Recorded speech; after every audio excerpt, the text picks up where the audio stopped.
accounts ng EV Dabarkads verified na. At Miss Universe 2015 Pia Wurtz back at Doc Mike, nilibot ang New York sakay ng helicopter. Ang Star Bites hatid ni Lar Santiago. Love is in the air para kina Miss Universe 2015 Pia Alonzo Wurtzbach at sexiest doctor alive na si Doc Mike.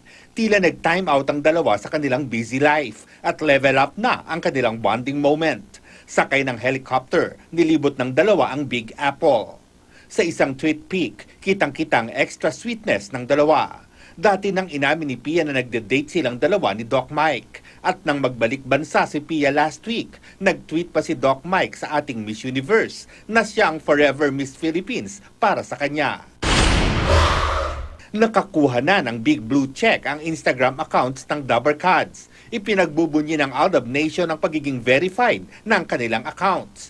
Kabilang na ang Kalye-Serye Love Team na sina Alden Richards at Maine Mendoza. Verified na rin ang accounts ni Pauline Luna, Joey De Leon at maging si Baby Baste. Ayon sa Instagram, ang verified badge ay patunay na authentic ang account ng isang public figure, celebrity o global brand na nire-represent nito. Pinatuloy naman ng newlyweds na sina Bossing Vic Soto at Pauline Luna ang kanilang malalapit na kaanak at kaibigan sa kanilang new home. Nag-host sina Bossing at Poleng ng isang lunch nito lang Sunday.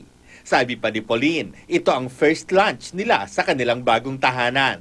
January nang i-bless ang house at nagtuloy-tuloy ang construction hanggang nitong Marso. Lar Santiago, GMA News.